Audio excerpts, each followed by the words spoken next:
धर्मामृतं पीत्वा सुखं सन्तु मानवाः ಮಾನವ ಧರ್ಮಕ್ಕೆ ಧರ್ಮದಿಂದಲೇ ವಿಶ್ವಕ್ಕೆ ಶಾಂತಿ ಒಂದೇ ಜಗದ್ಗುರು ಪಂಚಾಚಾರ್ಯ ಮಹಾರಾಜ್ ಕಿ ಜೈ ಉಜ್ಜಯಿನಿ ಸಿದ್ಧಲಿಂಗ ಶಿವಾಚಾರ್ಯ ಮಹಾರಾಜ್ ಕಿ ಜೈ ಪರಮ ಪೂಜ್ಯರು ತ್ರಿಕಾಲಮುನಿಯರು ಈ ಎಲ್ಲ ಕಾರ್ಯಕ್ರಮಕ್ಕೆ ಕಾರಣೀಭೂತರಾದ ಲಿಂಗೈಕ್ಯ ಉಜ್ಜಯಿನಿ ಸಿದ್ಧಲಿಂಗ ಜಗದ್ಗುರುವರ ಶುಭಾಗಮ ಶತಮಾನೋತ್ಸವ ಪ್ರಾರಂಭ ಹಾಗೂ ನೂತನ ಮಹಾದ್ವಾರ ರಂಭಾಪುರಿ ಜಗದ್ಗುರು ವೀರಗಂಗಾಧರ ನಿವಾಸ ಉದ್ಘಾಟನಾ ಸಮಾರಂಭದ ದಿವ್ಯ ಸಾನ್ನಿಧ್ಯವನ್ನು ಗ್ರಹಿಸಿರುವ ಶ್ರೀಮದ್ ರಂಭಾಪುರಿ ವೀರಸಿಂಹಾಸನಾಧೀಶ್ವರ ಶ್ರೀ ಶ್ರೀ ಸಾರ್ವಜನಿಕ ಜಗದ್ಗುರು ಪ್ರಸನ್ನ ರೇಣುಕ ಡಾಕ್ಟರ್ ವೀರಸೋಮೇಶ್ವರ ರಾಜ್ಯದೇಶಿಕೇಂದ್ರ ಶಿವಾಚಾರ್ಯ ಮಹಾಭಗವತ್ಪಾದರಲ್ಲಿ ಹಾಗೆ ಶ್ರೀಮದ್ ಉಜ್ಜಯಿನಿ ಸದ್ಧರ್ಮ ಸಿಂಹಾಸನಾಧೀಶ್ವರ ಶ್ರೀ ಶ್ರೀ ಸಾರ್ವಜನಿಕ ಜಗದ್ಗುರು ಸಿದ್ಧಲಿಂಗ ರಾಜದೇಶಿಕ ಶಿವಾಚಾರ್ಯ ಮಹಾಭಗವತ್ಪಾದರಲ್ಲಿ ಭಕ್ತಿಪೂರ್ವಕ ನಮನಗಳನ್ನು ಸಮರ್ಪಿಸಿ ಈ ಸಮಾರಂಭದಲ್ಲಿ ಪಾಲ್ಗೊಂಡಿರುವ ನನ್ನ ಬಳಗಕ್ಕೆ ಸೇರಿ ಎಲ್ಲ ಪೂಜ್ಯರಲ್ಲಿ ನಮನ ಸಮರ್ಪಿಸಿ ಮುಖ್ಯ ಅತಿಥಿಗಳೇ, ಸದ್ಭಕ್ತರೇ, ಮಾತೆಯರೇ ಹಾಗೂ ಉಜ್ಜಯಿನಿ ಸದ್ಧರ್ಮ ಸಿಂಹಾಸನ ಜಗದ್ಗುರು ಸಿದ್ಧಲಿಂಗ ಶಿವಾಚಾರ್ಯ ಟ್ರಸ್ಟಿನ ಎಲ್ಲ ಪದಾಧಿಕಾರಿಗಳೇ, ಸದ್ಭಕ್ತರೇ, ಮಾತೆಯರೇ, ಪರಮ ಪೂಜ್ಯ ಉಜ್ಜಯಿನಿ ಸಿದ್ಧಲಿಂಗ ಭಗವತ್ಪಾದರು ಈ ಬುಕ್ಕಾಂಬುದಿ ಗ್ರಾಮಕ್ಕೆ ಬಂದು 2020 100 ವರ್ಷ ಆಗುತ್ತೆ. ಬಹುಶಃ ಬುಕ್ಕಾಂಬುದಿಯಲ್ಲಿ ಯಾರು 100 ವರ್ಷ ಇದ್ದಲ್ಲ ಇದರ ಗೊತ್ತಿಲ್ಲ ಅಲ್ವಾ? ಯಾರು ಇಲ್ಲ. ನಾವು 100 ವರ್ಷ ಇದ್ದಕ್ಕೆ ಹೋಗೋಣ. ಆ ಕಲ್ಪನೆ ಮಾಡಿಕೊಳ್ಳಿ ಹೇಗಿತ್ತು ನಮ್ಮ ಸಮಾಜ. ಅವ್ರು ಯಾಕೆ ಬರ್ಲಿಕ್ಕೆ ಕಾರಣ ಏನು? ಉಜ್ಜಯಿನಿ ಜಗದ್ಗುರು ಉಜ್ಜಯಿನ ಹೊರಟು ಮಹಾ ತಪಸ್ಸುಗಳು, ವಿಭೂತಿ ಪುರುಷರು, ಇಟ್ಟರೆ ಶಾಪ ಕೊಟ್ಟರೆ ವರ ಅನ್ನುವಂಥ ತಪಸ್ಸನ್ನು ಕೈದಂಥವರು ಸಿದ್ಧಲಿಂಗ ಭಗವತ್ಪಾದರು. ಅವರಿಗೆ ಜಲಸ್ತಂಭನ ಅಗ್ನಿಸ್ತಂಭನ ವಿದ್ಯೆಯನ್ನು ಕಲಿತಿದ್ರು ಅವರು. ಅವ್ರು ಹೇಳಿದ್ರೆ ಇಟ್ಟರೆ ಶಾಪ ಕೊಟ್ಟರೆ ವರ ಅನ್ನುವಂತಹ ಹಿನ್ನೆಲೆಯಲ್ಲಿ ನಮಗೆ ಆಶೀರ್ವಾದ ಮಾಡಿದವರು.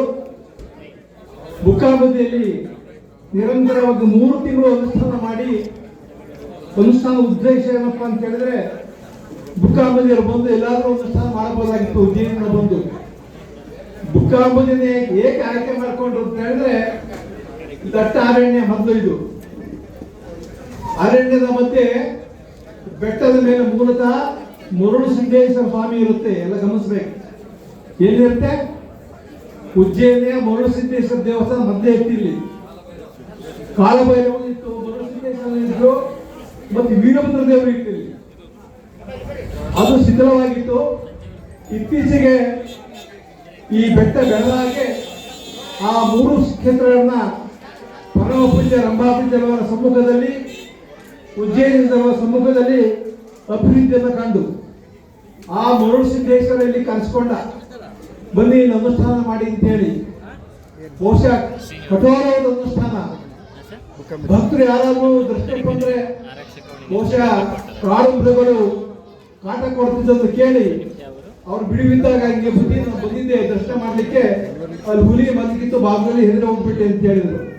ಆಗ ಜಗದ್ಗುರು ಸಮಯ ನೋಡಿ ಆ ಹುಲಿ ಕೈ ಆಡಿಸಿ, ಮಕ್ಕಳು ಬರ್ತಾರಪ್ಪ, ನೀನು ಯಾವ ರೀತಿ ಅವರಿಗೆ ತೊಂದರೆ ಮಾಡಬಾರ್ದಾಗ ಅವರು ಬರಲಿಲ್ಲ ಅಂತಕ್ಕಂಥ ಪವಾಡ, ಸತ್ತ ಜೀವವನ್ನು ಬದುಕಿಸಿದಂತ ಪವಾಡ ಮಾಡಿದಂಥವ್ರು.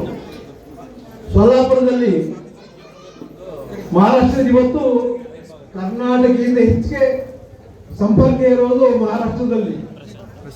ಮಹಾರಾಷ್ಟ್ರ ಸೊಲ್ಲಾಪುರದಲ್ಲಿ ಕಾರ್ಯಕ್ರಮ, ಅಡ್ಡಪಲ್ಲಿಕ್ ಉತ್ಸವ ಕಾರ್ಯಕ್ರಮ ನಡೀತಾ ಇದೆ.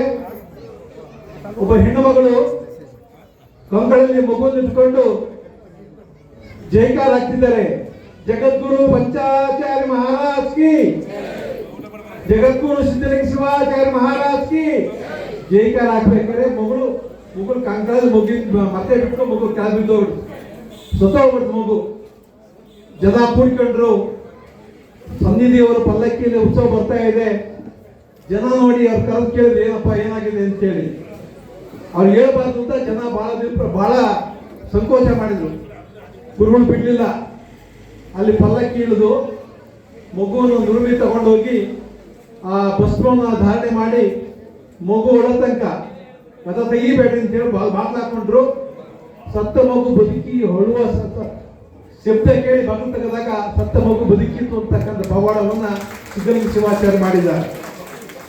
ಈಗ ಅನೇಕ ಪವಾಡಗಳಲ್ಲಿ ಲೀಲೆಗಳನ್ನು ಮಾಡಿ ಈ ಕ್ಷೇತ್ರಕ್ಕೆ ರಂಭಾಪುರಿ ಪೀಠಕ್ಕೆ ಜಗದ್ಗುರು ಮಾಡುವಂತ ಸಂಕಲ್ಪ ಮಾಡಿ ಬಹುಶಃ ಇದೇ 27ನೇ ತಾರೀಕು ರಂಭಾಪುರಿ ಜಗದ್ಗುರು ವೀರ ಪೀಠದ ಜಗದ್ಗುರು ಶಿವಾನಂದರಿಗೆ ಪಟ್ಟವನ್ನ ದಯಪಾಲಿಸ್ತಾರೆ.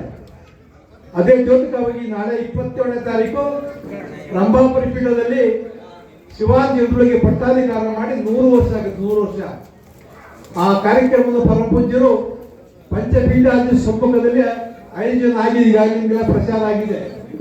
ಅಲ್ಲೂ 5 ಜನದ್ದು ದಯಮಾಡಿಸಿ ಕಾರ್ಯಕ್ರಮ ಮಾಡ್ತಾರೆ. ಬುಕ್ಕಾಂಬದಿಯ ಟ್ರಸ್ಟಿನ ಬುಕ್ಕಾಂಬದಿ ಜನರ ಕಲ್ಪನೆ ಭಾವನೆ ಏನಿತ್ತು ಅಂತ ಹೇಳಿದ್ರೆ 100 ವರ್ಷ ಕಾರ್ಯಕ್ರಮ ಅದ್ದೂರಿ ಮಾಡಬೇಕು, ರಾಜ್ಯ ಮಟ್ಟದ ಕಾರ್ಯಕ್ರಮ ಮಾಡಬೇಕು ಅಂತ ಸಂಕಲ್ಪ ಮಾಡಿದ್ರು. ನಾವು ಬಯಸಿದ್ದೆ ಒಂದು, ಭಗವಂತ ಕೊಟ್ಟಿದ್ದೆ ಒಂದು ಅನ್ನುವಂಥ ರೀತಿಯಲ್ಲಿ ಜನವರಿ 7ನೇ ತಾರೀಕು ಪರಮಪೂಜ್ಯ ರಂಭಾಪುರಿ ಅವರ ಜನ್ಮದಿನೋತ್ಸವ ಆಗುತ್ತೆ. ಆ ಹಿನ್ನೆಲೆಯಲ್ಲಿ ಉಜ್ಜಯಿನಿ ಮಹಾಸನ್ನಿಧಿಯವರು ಆ ಉಜ್ಜಯಿನಿಯಿಂದ 5 ದಿವಸ ನಿರಂತರವಾಗಿ ಪಾದಯಾತ್ರೆ ಮಾಡಿ 10 ದಿವಸ ಪಾದಯಾತ್ರೆ ಮಾಡಿ ಇಲ್ಲಿಗೆ ದಯಮಾಡಿಸಿದ್ದಾರೆ. ಇಲ್ಲಿ ಬಂದು ಈಗಾಗಲೇ ಈಶ್ವರಪ್ಪ ಹೇಳಿದಾಗ 6ನೇ ತಾರೀಕು ಪಟ್ಟಾಧಿಕಾರ 5 ಜನ ಉತ್ಸವ ಆಗುತ್ತೆ ಅಂತಕ್ಕಂಥ ಮಾತು ಎಲ್ಲರೂ ಹೇಳಿದ್ದಾರೆ. ನಾವೀಗಾಗಲೇ ಪ್ರಯತ್ನ ಮಾಡಿ ಮೇ 21, 22 ದಾವಣಗೆರೆ ಮಹಾನಗರದಲ್ಲಿ ಈಗಾಗಲೇ 5 ಜನ ಸೇರಿಸಿದ್ದೀವಿ. ಆ ಕಾರ್ಯಕ್ರಮ ಈಗ 14-15 ವರ್ಷದ ಕಾರ್ಯಕ್ರಮ ಈಗ ಮುಗಿದೋಗಿದೆ. ಮತ್ತೆ ಏನೋ ಸಂಕುಚಿತ ಭಾವನೆ, ಈ ಸೂರ್ಯ ಬಂದಾಗ ಮೋಡ ಬರುತ್ತಲ್ಲ, ಆಗ ಸೂರ್ಯ ಕಾಣಲ್ಲ. ಆ ಮೋಡಕ್ಕೆ ಹೋಗಿದ್ರೆ ಸೂರ್ಯ ಕಾಣ್ತಾನೆ. ಸ್ವಲ್ಪ ಮೋಡ ಬಂದಿದೆ, ಆ ಮೋಡ ಹೋಗ್ಬಿಟ್ರೆ ಮತ್ತೆ ಸೂರ್ಯ ಬಂದೇ ಬರ್ತಾನೆ. ಉಜ್ಜಯಿನಿ ಕೇದಾರಗಳು ಮತ್ತೆ ಬಂದೇ ಬರ್ತಾರೆ. ಆ ಹಿನ್ನೆಲೆಯಲ್ಲಿ ಆ ಕಾರ್ಯಕ್ರಮ ಪೀಠದಲ್ಲಿ ಆಗ್ತಾ ಇದೆ. ಆ ಕಾರ್ಯಕ್ರಮಗೆಲ್ಲ ಬರಬೇಕು. ಮತ್ತೊಂದು ಮಾತು ತಿಳ್ಕೊಳ್ರಿ, ನಾನು ಮೊನ್ನೆ ಬೀರೂರಲ್ಲಿ ಮಾತಾಡಿದ್ದೆ. ಈ 5 ಪೀಠಗಳು ರಾಷ್ಟ್ರೀಯ ಗುರುಪೀಠಗಳು. ಯಾವುವು? ರಾಷ್ಟ್ರೀಯ ಗುರುಪೀಠಗಳು. ಯಾವ ಜಾತಿಗೆ, ಯಾವ ಪಕ್ಷಕ್ಕೆ ಒಂದು ಸೀಮಿತವಾದ ಪೀಠಗಳಲ್ಲ, ಮನುಕುಲದ ಪೀಠಗಳು. ಮಹಾತಪಸ್ಸು ಸಿದ್ಧಲಿಂಗ ಭಗವತ್ಪಾದರ ವಿಚಾರಧಾರೆ ಮಾಡಿ ನೋಡಿದೆ. ಹಿಂದೆ ಮಠಗಳು ಇದ್ದು, ಈ ಮಾತು ಗಮನಿಸ್ಬೇಕು. ಇವೆಲ್ಲ ಹಿಂದೆ ಮಠಗಳು ಇದ್ದು, ಈಗಲೂ ಇವೆ ಮಠಗಳು. ಇವು ಮುಂದೂ ಇರ್ತಾವ ಮಠಗಳು. ಕೆಲವು ಮಠಗಳು ಹಿಂದಿರ್ಲಿಲ್ಲ, ಈಗಿವೆ, ಮುಂದಿರೋದಿಲ್ಲ. ಅವು ಗಮನಿಸ್ಬೇಕು. ಇವೆಲ್ಲ ವಿಚಾರ ಮಾಡಿ. ಜಾತಿಯ ಮಠಗಳು, ಹಣಬಲದ ಮಠಗಳು, ದೋರ್ಬಲದ ಮಠಗಳು ಮಾತ್ರ ಇರ್ತಾವೆ. ಇಷ್ಟ ವಿನ ತಪಸ್ಸಿನ ಬಲದಿಂದ ಬಂದ ಮಠಗಳು ಅಂದು ಇದ್ದು, ಇಂದು ಇಂದ ಮುಂದೂ ಇರ್ತವೆ. ಅವೇ ಪಂಚಪೀಠಗಳು, ಪಂಚಪೀಠ ಶಾಖಾ ಮಠಗಳು ಅಂತಕ್ಕಂಥ ಗಮನಿಸಬೇಕು ಅಂತಕ್ಕಂಥ ಮಾತಾಡಿ ಬಹುಶಃ ಇವೆಲ್ಲ ಕಾರ್ಯಕ್ರಮ ಇದು ಆಕಾಶವಾಣಿ ನ್ಯೂಸ್ ಬರ್ತದೆ ಕೇಳಿದ್ರಲ್ಲ, ಆ ಆಕಾಶವಾಣಿ ನ್ಯೂಸ್ ನಲ್ಲಿ ಮೊದಲಾಗ್ತದೆ ಮುಂದೆ ಮುಖ್ಯಾಂಶಗಳು ಅಂತೇಳಿ. ಹಾಗೆ ಈ ಕಾರ್ಯಕ್ರಮ ಆಕಾಶವಾಣಿಯ ಮುಖ್ಯಾಂಶಗಳ ರೀತಿಯಲ್ಲಿ ನಡೆದಿದೆ. ಇದು ಸಂಪೂರ್ಣ ಕಾರ್ಯಕ್ರಮ ಜನವರಿ ಕಾರ್ಯಕ್ರಮ ಆಗುತ್ತೆ ಅಂತ ಹೇಳಿ ಆ ಕಾರಣ ಕೃಪೆ, ಜಗದ್ಗುರುಗಳ ಕೃಪೆ, ಪರಮ ಪೂಜ್ಯರ ಪ್ರಸ್ತುತ ಕೃಪೆ ನಮ್ಮ ಮೇಲೆ ನಿಮ್ಮಲ್ಲಿ ಇರ್ಲಿ ಅಂತ ಹೇಳಿ ಆರೈಸಿ ನನ್ನ ಮಾತು ಕೊಡ್ತೀನಿ. ಶಿವಭೂಯ. ಓಂ ಶಾಂತಿ ಶಾಂತಿ ಶಾಂತಿ.